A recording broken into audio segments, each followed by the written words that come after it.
Start करते हैं। Maratha empire. Maratha empire में हमने देख लिया था पानीपत के तृतीय युद्ध तक। Maratha empire. Maratha empire. Maratha empire में पहले छत्रपति कौन थे? हेलो। शिवाजी। ठीक है, शिवाजी की मृत्यु कब होती है? 1680 में।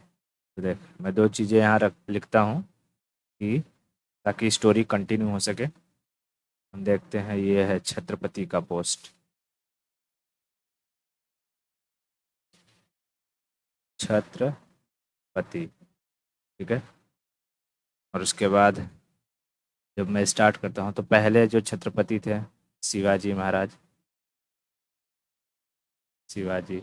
शिवाजी के बाद जो अगले छत्रपति बने, कौन बने? क्यों? संभाजी जो कि छत्रपति नहीं थे, तो वो क्या थे?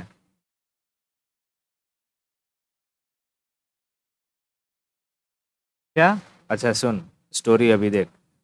ये थे शिवाजी। ठीक है। थोड़ी सी कंटिन्यू। शिवाजी की मृत्यु हो जाती है 1680 में। शिवाजी की मृत्यु के बाद शिवाजी की दो पत्नियां थी।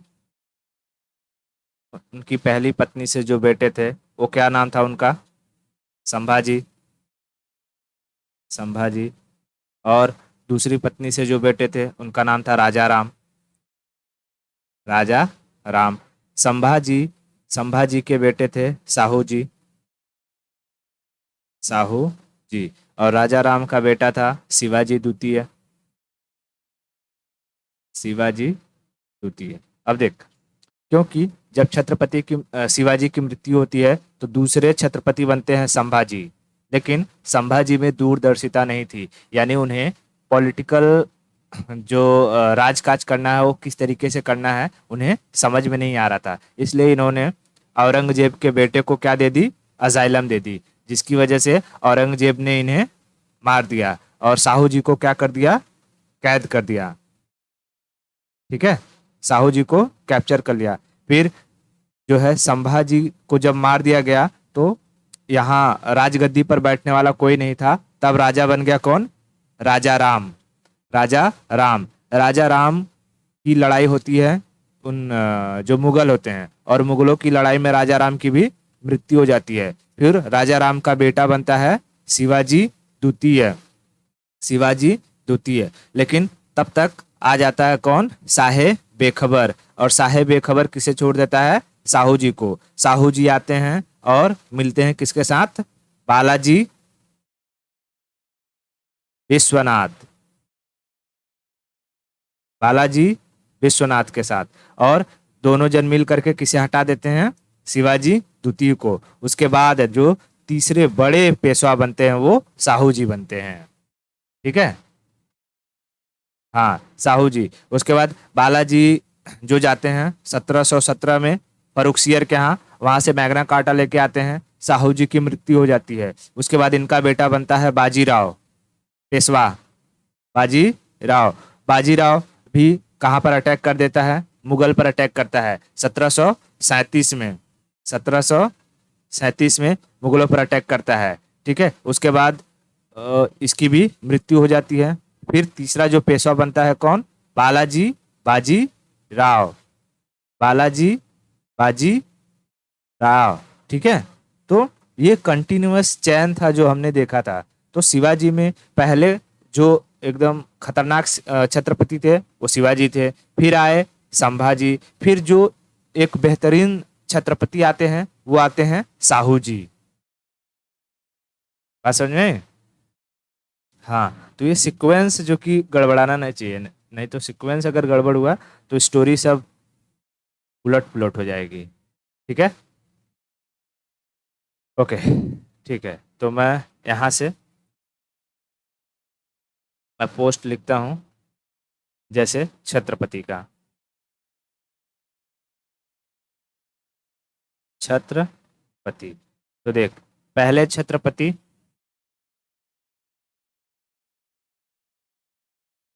शिवाजी। फिर दूसरे बनते हैं संभाजी।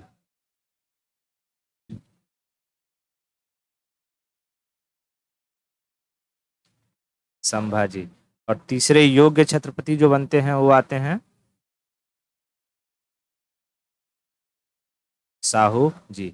साहू जी के समय में तीन तीन पेशवा हुए हैं। ठीक है, पेशवा।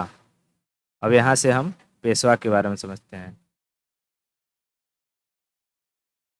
पेशवा, देख, जो साहू जी के साथ देने के लिए पहले पेशवा आए थे उनका नाम क्या था? बालाजी विश्वनाथ। बालाजी विश्वनाथ। बालाजी मराठों के तरफ से वो ट्रेड की मांग करने के लिए मुगल दरबार में गए थे। कब? 1717 में। और 1717 में उन्हें किसने मैग्ना कार्टा दे दिया? फारूक फारूक सियर। 1717 में औरंगजेब कैसे जिंदा रहेगा? 1707 में औरंगजेब मर गया है।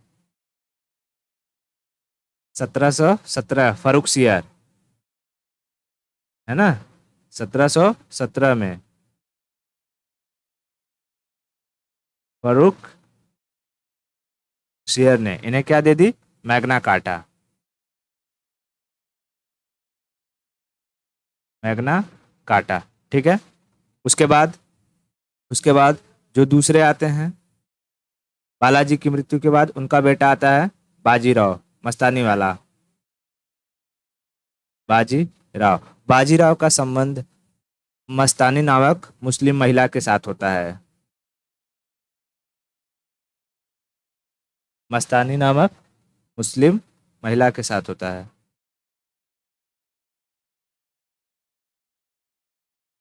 मुस्लिम वुमन के साथ। बाजीराव ने 1737 में 1737 में कहाँ अटैक कर दिया? दिल्ली। दिल्ली। और वहां से कितने रुपए लिए? 5 लाख रुपए। 5 लाख रुपए। दिल्ली में 1739 में किसका आक्रमण हो जाता है? नादिर शाह। नादिर शाह अटैक करता है। अटैक्ट दिल्ली। ठीक है, इतना समझ में आया? हाँ, यानी कि ये जो बाजीराव था, बाजीराव ने नॉर्थ में हराया मोहम्मद शाह को 1737 में। और साउथ में भी इसने अटैक किया था। साउथ में हैदराबाद का निजाम था, निजाम उल मुल्क। निजाम उल मुल्क को हरा करके उसका कुछ एरिया कब्जा लिया था। और एक संधि हुई थी, उसे कहा जाता है मुंशी शिवगांव की संधि। ठीक है। तो बाजीराव ने साउथ में कहाँ अटैक किया था? हैदराबाद। नहीं, मैं बता रहा हूँ ना अभी। हैदराबाद। हैदराबाद में अटैक किया और वहां के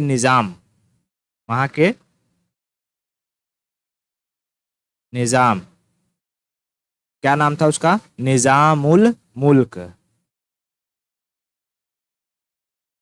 निजाम उल मुल्क। उसके इसके साथ कौन सा पैक्ट करता है? मुंशी शिवगांव की संधि, मुंशी शिवगांव पैक्ट।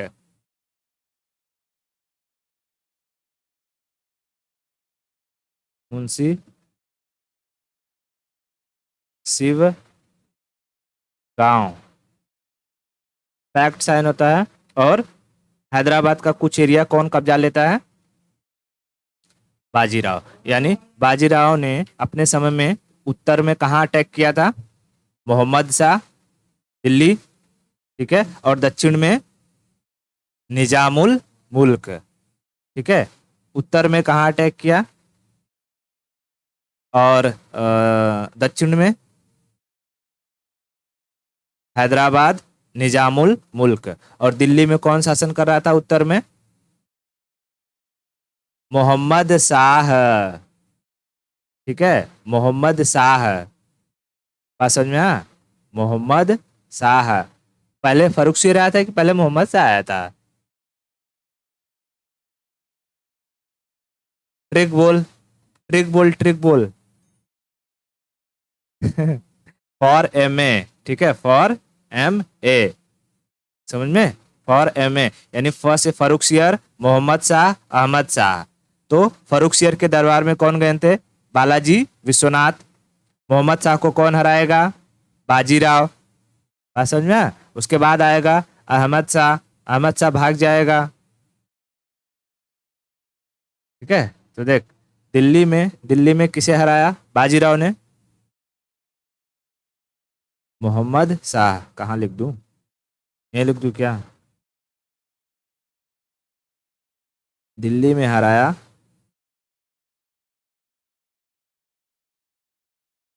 मोहम्मद शाह को, ठीक है, मोहम्मद शाह को। मोहम्मद शाह पर अटैक करने कौन आया 1739 में?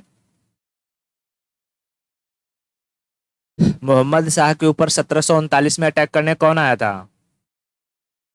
नादिर शाह। 1739, 1739, 1739 में नादिर शाह अटैक करने आया मोहम्मद शाह के ऊपर। मोहम्मद शाह ने बाजीराव से मदद मांगी, क्या बाजीराव ने मदद की? नहीं, बाजीराव ने मदद नहीं की, और उसके बाद बाजीराव की मृत्यु हो जाती है, ठीक है। बाजीराव के बाद तीसरा जो पेशवा आता है, तीसरा पेशवा आता है बालाजी बाजीराव, ठीक है, बालाजी बाजीराव। बालाजी बाजीराव के समय में मराठा साम्राज्य का सबसे अधिक विस्तार हुआ था, यानी एक्सपांसन हुआ था, ठीक है, मैक्सिमम एक्सपांसन, मैक्सिमम एक्सपांसन। कहाँ से कहाँ तक? उड़ीसा के कटक से अफगानिस्तान के अटक तक,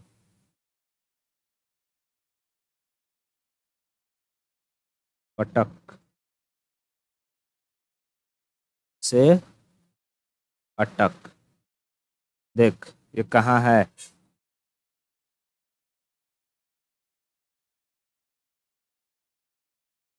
अरे बड़े हो जाओ यार। उड़ीसा का कटक,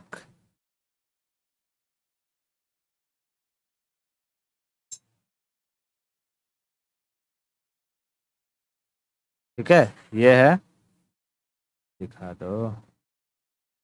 यहाँ जो रेड मार्क दिखाया है वो क्या है? उड़ीसा का कटक, ठीक है, कटक। और ये लोग कटक से कहाँ तक गए थे? अटक तक। और अटक से उन्हें दौड़ाया था कौन?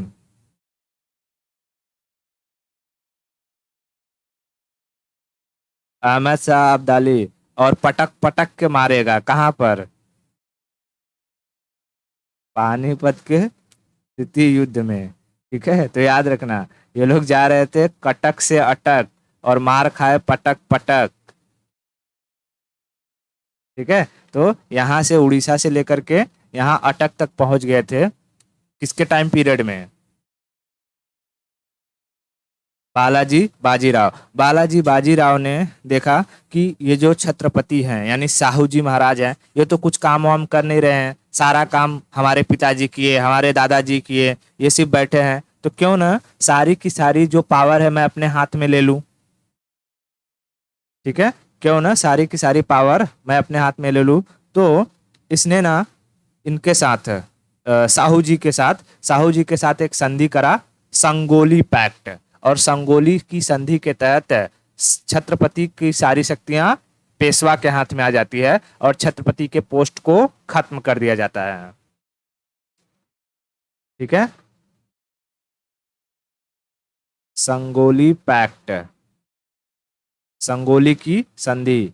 संगोली की संधि करके क्या कर लेता है? पहले सारा पावर पावर पेशवा के पास आ जाता है, पेशवा के पास। और छत्रपति का पोस्ट, छत्रपति का पोस्ट खत्म हो जाता है। बात समझ में आया? छत्रपति का पोस्ट खत्म कर देता है। उसके बाद इसने इसने हैदराबाद का जो निजाम था, कहा हैदराबाद के निजाम से कि हमारे पिताजी ने तुम्हारा थोड़ा सा एरिया कब्जाया था, ठीक है, अब मैं तुम्हारा पूरा एरिया कब्जाऊंगा। तो उसने हैदराबाद के निजाम के साथ युद्ध किया, हैदराबाद के निजाम को हराया और झलकी की संधि हुई। झलकी, बड़ा सा दिया झलका, झलकी पैक्ट, झलकी पैक्ट। झलकी पैक्ट किसके किसके बीच में हुआ? बालाजी बाजीराव और निजामुल मुल्क। बालाजी बाजीराव और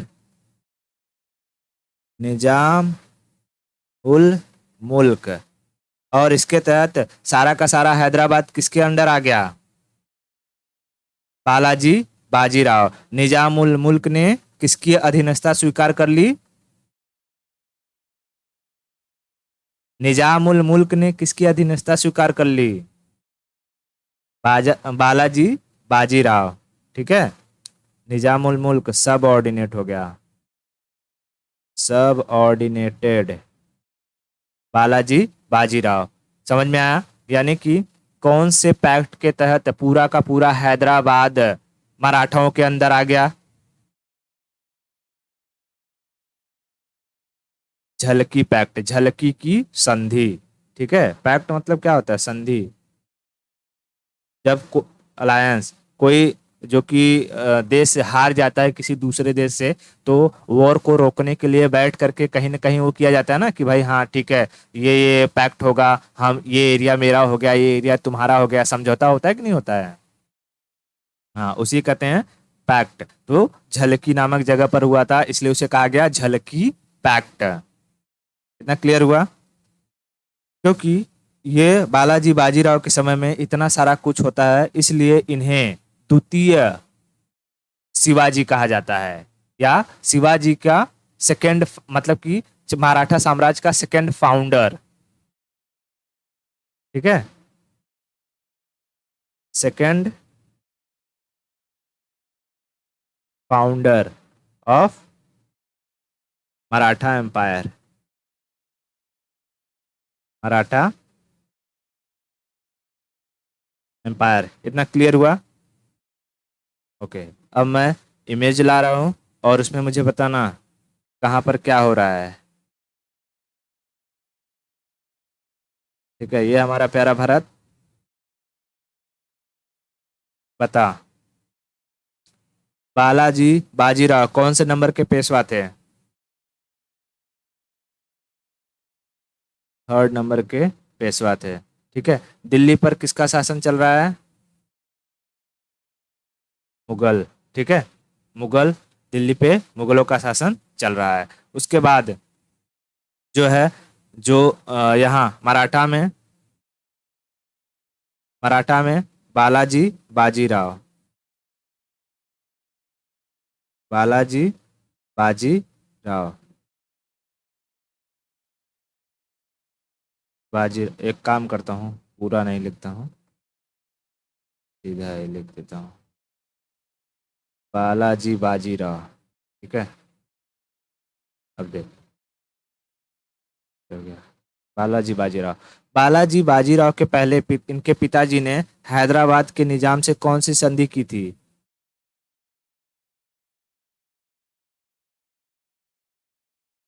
हैदराबाद के निजाम से मुंशी शिवगांव, ठीक है, मुंशी शिवगांव, मुंशी शिवगांव। किसने किया ये संधि? कौन? बाजीराव ने किया था, बाजीराव ने, ठीक है, बाजीराव ने। उसके बाद बाजीराव का बेटा बालाजी बाजीराव, बालाजी बाजीराव, इसने पूरा का पूरा हैदराबाद जीत लिया, पूरा का पूरा हैदराबाद जीत लिया। बात समझ में आई? और कौन सी संधि हुई? झलकी, झलकी पैक्ट। बात समझ में आ गया? झलकी पैक्ट। इसी के समय में, इसी के समय में, बालाजी बाजीराव के समय में उड़ीसा के कटक से लेकर के अफगानिस्तान के अटक तक गए थे। अटक, कटक। बात समझ में आई? और यहीं अफगानिस्तान में कौन राज कर रहा था? अहमद शाह अब्दाली, अहमद शाह अब्दाली। अब अहमद शाह अब्दाली ने मराठों को दौड़ाया। कब? 1761 में। और मराठे आ करके हरियाणा के पानीपत में लड़ाई होती है। कब? 1761 में, 1761। पानीपत का तृतीय युद्ध, पानीपत 3, ठीक है, पानीपत का तृतीय युद्ध। क्योंकि जो मराठे थे ये अपने आसपास के जो राज्य होते थे उनसे कौन सा टैक्स लिया करते थे? चौथ। और अपने खुद के एरिया से सरदेश मुखी, ठीक है। तो चौथ टैक्स लेने की वजह से, चौथ टैक्स लेने की वजह से इनके आसपास के जो राजा रजवाड़े थे इनसे नाराज थे। तो जब बैटल पानीपत का तृतीय युद्ध हो रहा था तो इन्हें किसी भी राजे रजवाड़ों का वो सहायता, हेल्प नहीं मिली। और हेल्प न मिलने के कारण इनके जो सैनिक थे, किसके? मराठों के, वो भूख के कारण मारे गए। और वहां से अहमद शाह अब्दाली की सेना बड़ी थी। अहमद शाह अब्दाली ने इन सबको बहुत बुरी तरीके से मारा। और इस सब की खबर आकर के किसे मिलती है? यहाँ महाराष्ट्र में बालाजी बाजीराव। और ये खबर सुन करके कि मेरे सारे रिश्तेदार, मेरे सारे सैनिक सब उस पानीपत के तृतीय युद्ध में मारे गए, बालाजी बाजीराव को क्या आ जाता है? Heart attack. और बालाजी बाजीराव की मृत्यु हो जाती है। पानीपत का थर्ड बैटल। तो कहेगा कि पानीपत का तृतीय युद्ध किसके समय में हुआ?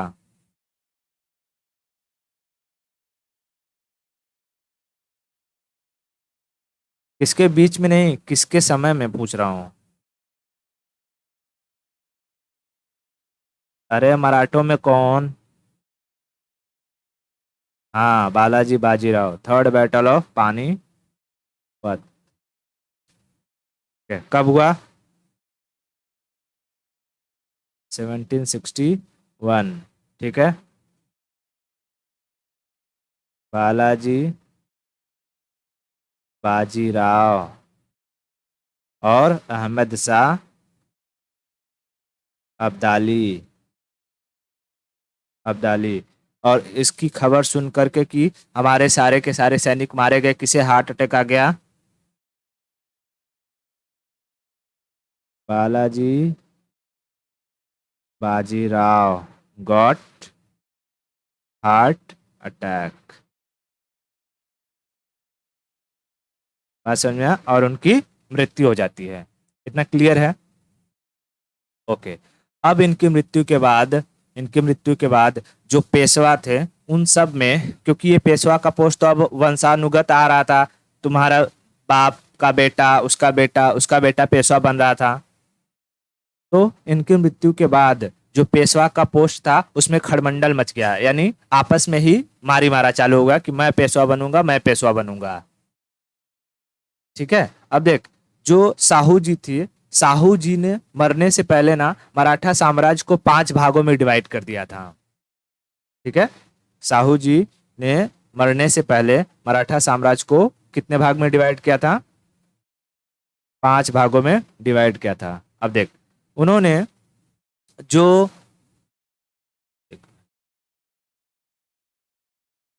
इसको इधर रखता, ओके।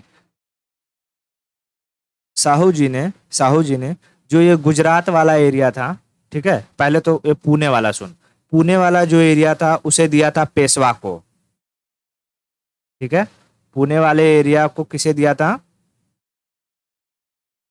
पेशवा को, ठीक है। उसके बाद उसके बाद ये जो बड़ोदरा वाला एरिया था गुजरात में, वडोदरा, वडोदरा गुजरात, ये एरिया को दिया था गायकवाड़ को, ठीक है, ये एरिया को किसको दिया था? गायकवाड़ को, गायकवाड़, गायक, वैसे स्पेलिंग क्या रहता है यार, गायकवाड़, ठीक है, ये एरिया किसको दिया था? गायकवाड़ को। उसके बाद ये जो तेरा ये नागपुर वाला एरिया था, नागपुर नीचे का हिस्सा, ये सब, ठीक है, ये सब दिया था भोसले को, ठीक है, नागपुर वाला हिस्सा किसे दिया था?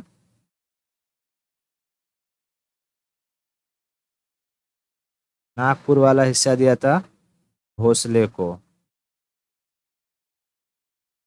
भोसले को, ठीक है। उसके बाद जो ये इंदौर वाला सेक्शन था, इंदौर, नीचे ये इंदौर वाला आता है, इंदौर, ये वाले सेक्शन को दिया था होलकर को, इंदौर वाले सेक्शन को दिया था होलकर को, ठीक है। और उसके ऊपर जो ग्वालियर वाला पोर्शन था, ग्वालियर वाले पोर्शन को दिया था सिंधिया को, ठीक है। ग्वालियर में कौन थे? सिंधिया, आदित्य राय सिंधिया उसी खानदान से बिलोंग करता है। ग्वालियर, ग्वालियर दिया था सिंधिया को, SC दिया। बात समझ में आई? तो ये 5 भाग में डिवाइड किया गया था, किसे? महाराष्ट्र, मतलब कि मराठा एम्पायर को किसने डिवाइड किया था? साहू जी महाराज ने, यानी लास्ट जो छत्रपति थे, साहू जी डिवाइडेड मराठा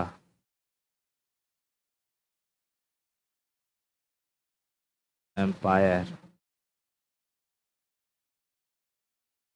इनटू 5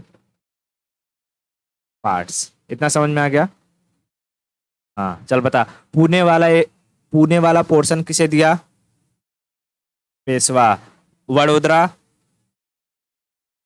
नागपुर भोसले, इंदौर होलकर, ग्वालियर सिंधिया, सिंधिया, वडोदरा गायकवाड़, इंदौर, पुणे पेशवा, और ये क्या कहते हैं, इंदौर सिंधिया, नागपुर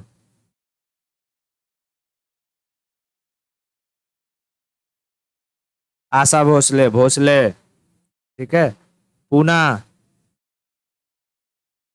गायकवाड़, वडोदरा सिंधिया, उसके बाद ये होलकर, भोसले। पुणे कैसे भोसले को आएगा? पुणे पेशवा को, नागपुर भोसले को, ठीक है, नागपुर भोसले, वडोदरा नागपुर, नागपुर कैसे पेशवा को आएगा? नागपुर,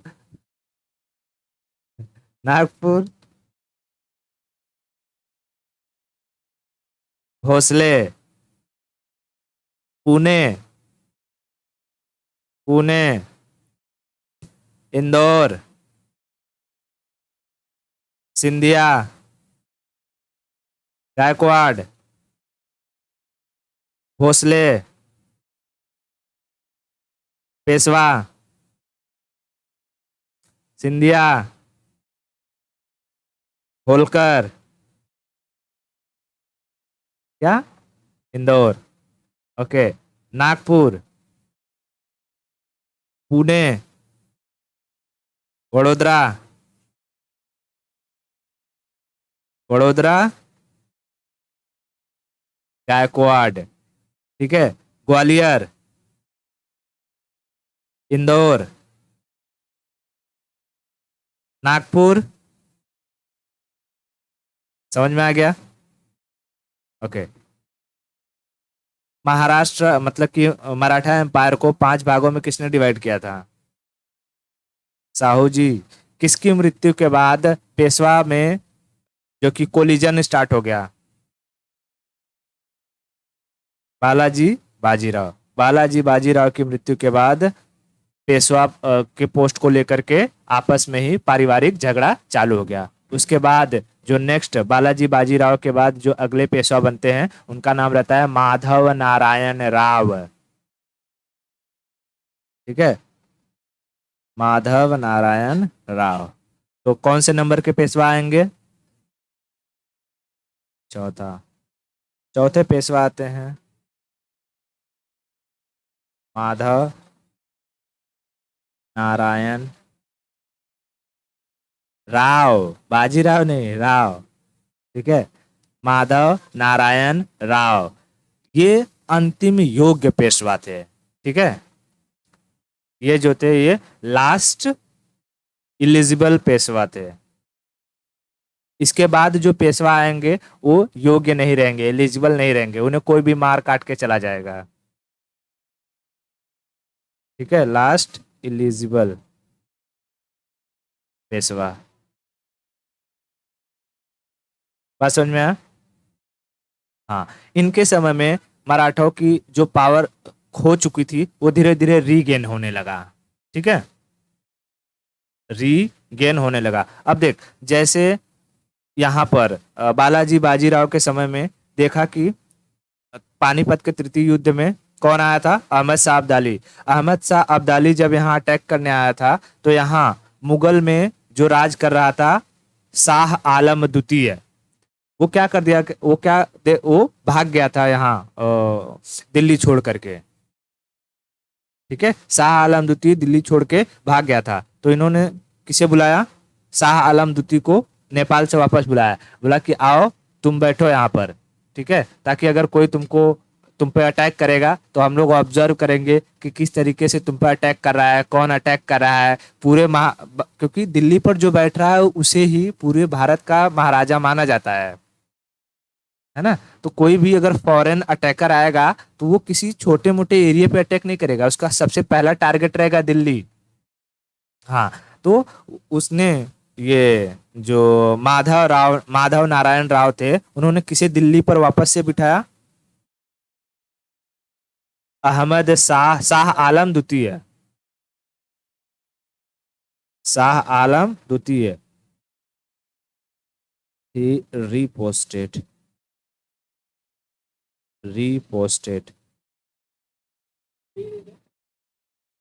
शाह आलम द्वितीय कहाँ पे? दिल्ली में। ठीक है, दिल्ली में वापस से इन्हें इसे बिठाया और यहाँ पर मराठों की मराठा जो पावर धीरे धीरे खत्म हो रही थी वो रीगेन होने लगी। ठीक है, रीगेन होने लगी, वापस से आने लगी। लेकिन लेकिन क्या हुआ था कि इनकी जो माधव नारायण राव थे इनकी सडन मृत्यु हो जाती है,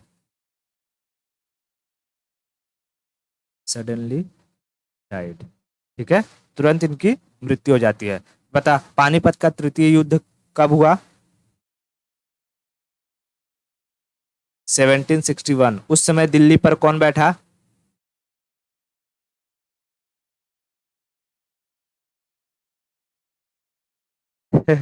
अरे अभी कौन भागा था अहमद शाह अब्दाली के डर से? शाह आलम द्वितीय। ठीक है, और क्या है?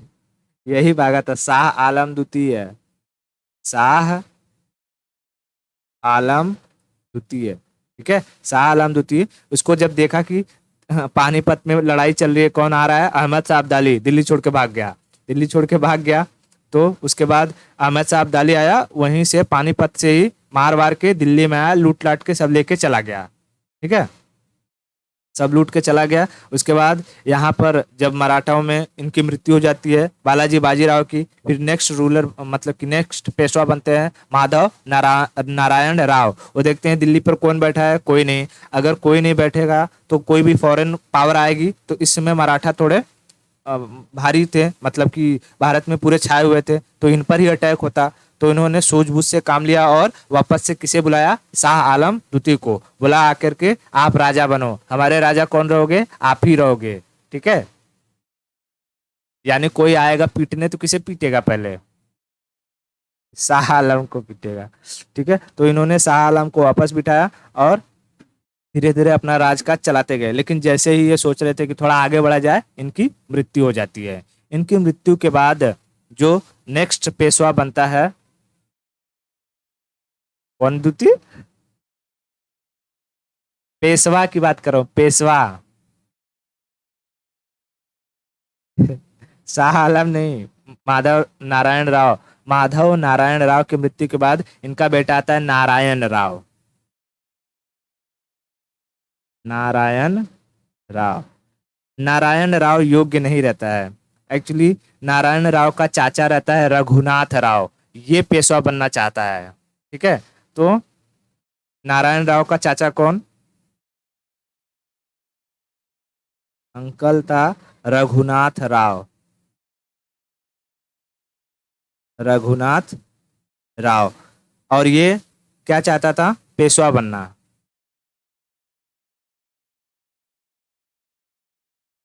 Wanted Peshwa post, Peshwa post. लेकिन ये जो रघुनाथ राव था, वो अकेले नारायण राव से लड़ नहीं सकता था, इसलिए इसने अंग्रेजों के साथ हाथ मिला लिया। ठीक है, और अंग्रेजों से कहा कि एक काम करो, आप ना नारायण राव को मार दो, और मैं आपको जो मराठों ने हैदराबाद मतलब निजाम उगजाम से जो एरिया जीता है वो आपको दे देंगे। तो मराठे बोले ठीक है, तो अरे ब्रिटिश बोले ठीक है। तो नारायण राव को मारने के लिए रघुनाथ राव ने किससे हाथ मिलाया, ब्रिटिश से। अब देख ब्रिटिश की एंट्री धीरे धीरे यहाँ पर मतलब कि झलकने शुरू हो चुकी है। अब मराठों में, वहां बंगाल में ब्रिटिशर्स ने फाइल निपटा चुके हैं 1700, उधर 64 में 65 में लड़ाई वड़ाई हो गई है, उधर प्लासी का युद्ध हो चुका है, बक्सर का युद्ध हो चुका है, बंगाल वाला एरिया। ठीक है, वो जब ब्रिटिश पढ़ाऊंगा तब बताऊंगा। वहां से मुगल धीरे धीरे खत्म हो रहे हैं उधर से, लेकिन यहाँ अब यहाँ मराठे बचे हुए हैं भारत में एक बड़ी पावर। ठीक है, तो यहाँ पर रघुनाथ राव किसके साथ हाथ मिलाता है, हैंडशेक विथ ब्रिटिश, ब्रिटिश। और ब्रिटिशर्स की हेल्प से ये किसे मरवा देता है, नारायण राव को।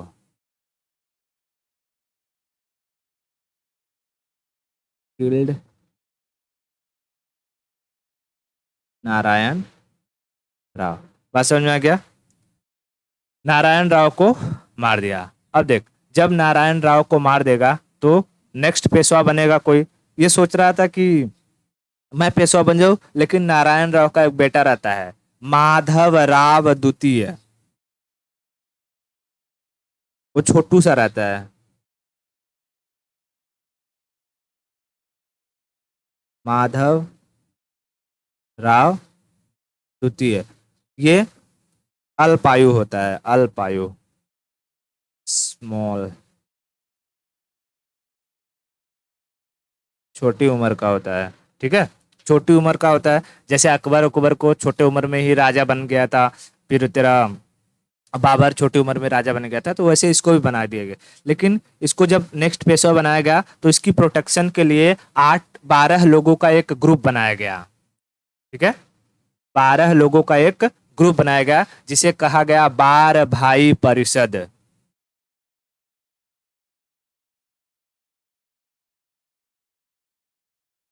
बार भाई परिषद यानी बार भाई काउंसिल, कितने लोग थे? 12 पीपल।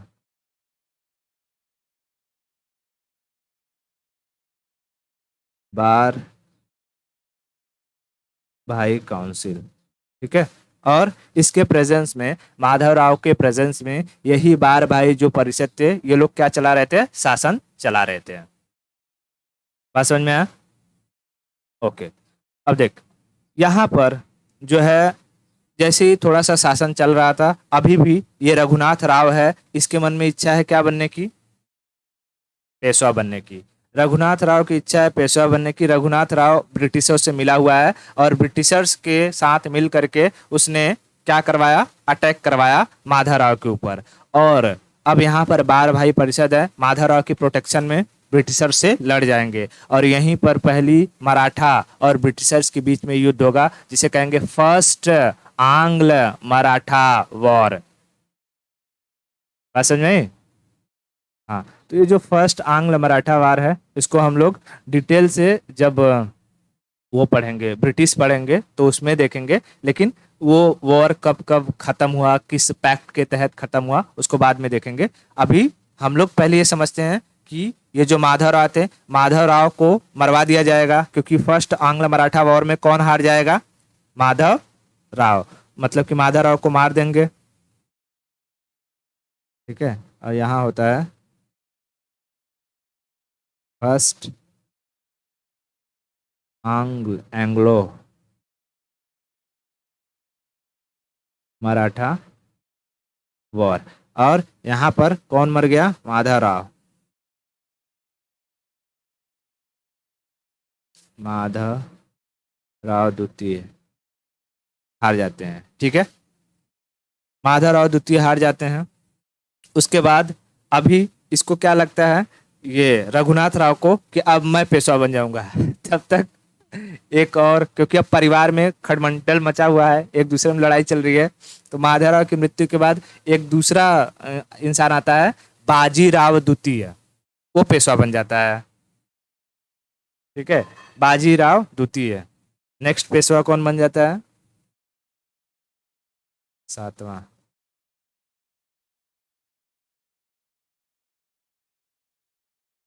बाजीराव द्वितीय।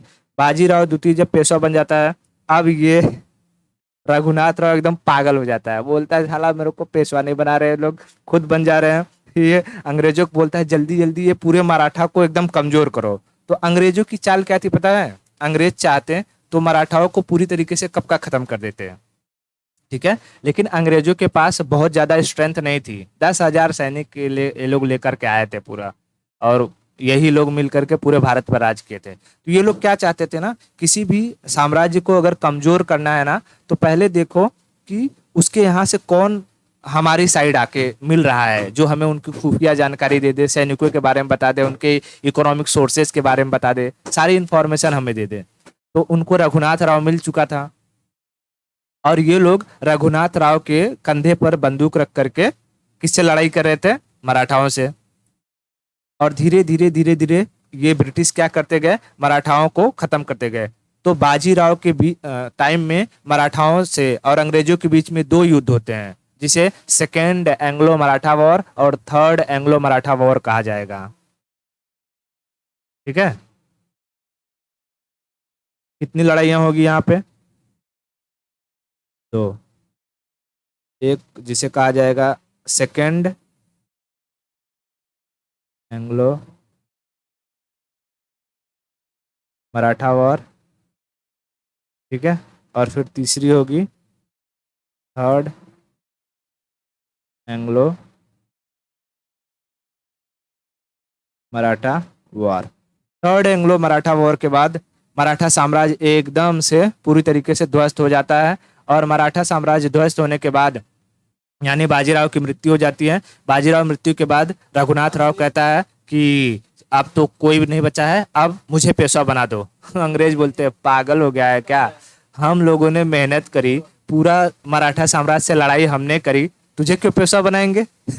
वो रघुनाथ राव को मार के फेंक देते हैं अंग्रेज, और पूरा का पूरा जो मराठा साम्राज्य था वो कौन हड़प लेते हैं? ब्रिटिश हड़प लेते हैं। कितना समझ में आ गया?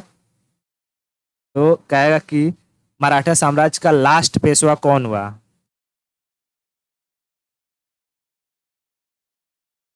Last Peshwa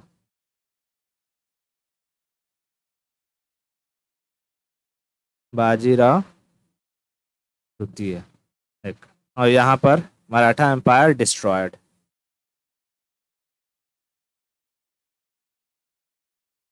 Maratha empire destroyed हो गया। पूरा मराठा एम्पायर किसके अंडर चला गया? ब्रिटिशर्स के हाथ में। ब्रिटिशर्स के। क्या रघुनाथ राव पेशवा बन पाया?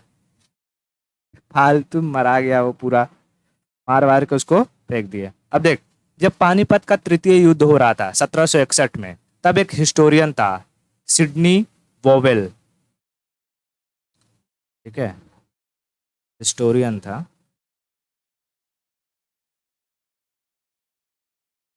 हिस्टोरियन क्या नाम था उसका? Sydney vowel. इसने क्या कहा था? ओवेन है कि वोवेल है? ओवेन है शायद से। सिडनी ओवेन, ओवेन ही रहेगा।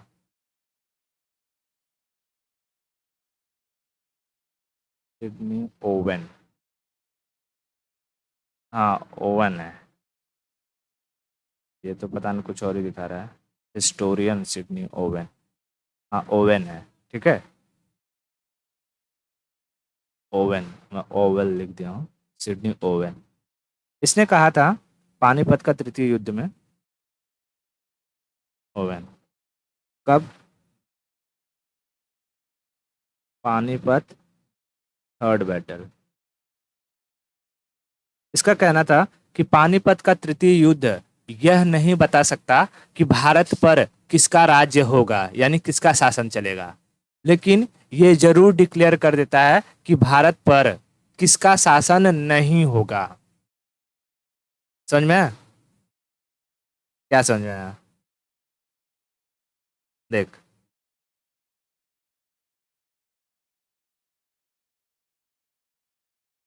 देख, यहाँ दिल्ली में कौन था? मुगल। शाह आलम द्वितीय, ये भाग गया था।